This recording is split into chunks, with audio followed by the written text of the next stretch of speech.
Dear friends and respected elders, I am Sidharth of class 7B from Chavara Darsan CMI Public School. Today I propose to review a book which caught my imagination. When I was idling at home on a Saturday mid-noon, I received a parcel, and to my surprise it was the book The Magic of the Lost Temple, written by Sudha Murty, a birthday gift from my aunt. This is the book written by Sudha Murty, The Magic of the Lost Temple. Sudha Murty, a technocrat turned storyteller, is a prolific writer in English and Kannada, written novels, technical books, travelogues, short stories, non-fictional pieces, and 13 heartwarming books for children.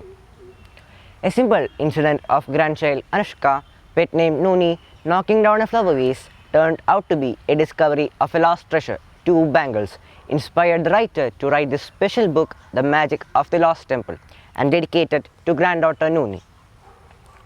The book contains well-knit 13 chapters along with an attractive introduction. Nooni, bold, determined, sporty, and always in search of new adventures, is the heroine of the book. The book is all about her experiences during her summer vacation at her father's ancestral village, Somanahalli. 12-year-old Nooni, living with her parents in Bangalore, is anxious about her progress report. Even though she ranked 10th, she was happy for the first rank holder. While returning from the school in the school bus, she recollected her earlier vacation trips and had a mixed feeling towards the routine vacation. She did not really like it, but she did not really want to miss it either. Living with her parents at Bangalore, Dr. Father Shegar and Bank Officer Usha have already proposed their trip to Coorg, and after the trip, joining summer camps, learning yoga, painting, pottering, and swimming for a few weeks raised her imagination. She wanted to do something different and new. Her thoughts wandered to Indore, where her maternal grandparents lived, and fond memories of Diwali days there. She thought of the Ganesha festival, which she participated every year with her paternal grandparents at Somanahalli. She recollected huge fields, sparse forest, big hills, and morning walk with grandpa.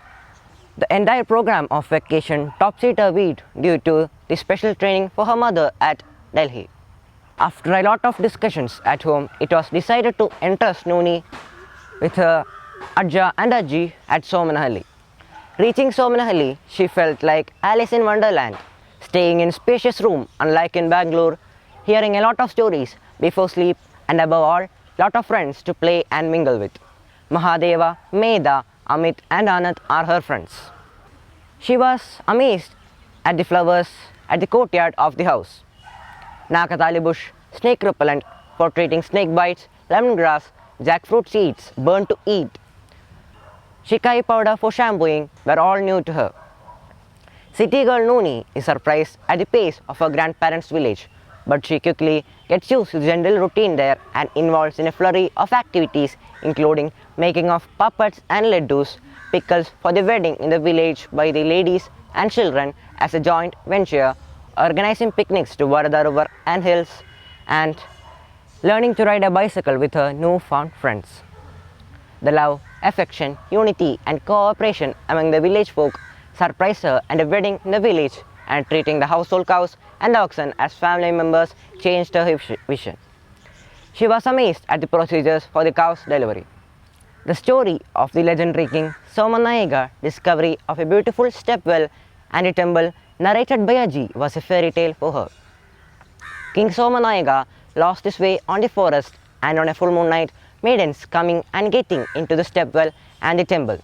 Impressed by the humility and prayer of King Somanayaka, the maidens permitted the king and all his citizens to use the stepwell and the temple under strict conditions. Water should be used only for drinking. Entering the stepwell should be after bath and cleaning the body. And the stepwell must be closed during full moon nights. The king complied all the conditions in letter and spirit, and the country became a welfare state. But when the king went for the neighboring kingdom, the arrogant king Ratnavati broke all the conditions and the country went into ruins. The story passed down from generation to generation, but no one has actually seen the stepwell. Ajja's version of the same story. King Somanayaka went for hunting the beast troubling the villagers. He met a sickly old man who was proceeding to Kashi. Due to the king's generosity, he discloses that he has plans and drawings, and he is also an expert of finding out hidden wealth below the earth. Below the hut, there are hundreds of thousands of gold coins, and the entire hidden wealth was discovered. The sculpture was brought in, the temple, the stepwell, and the water source were constructed, and the country flourished.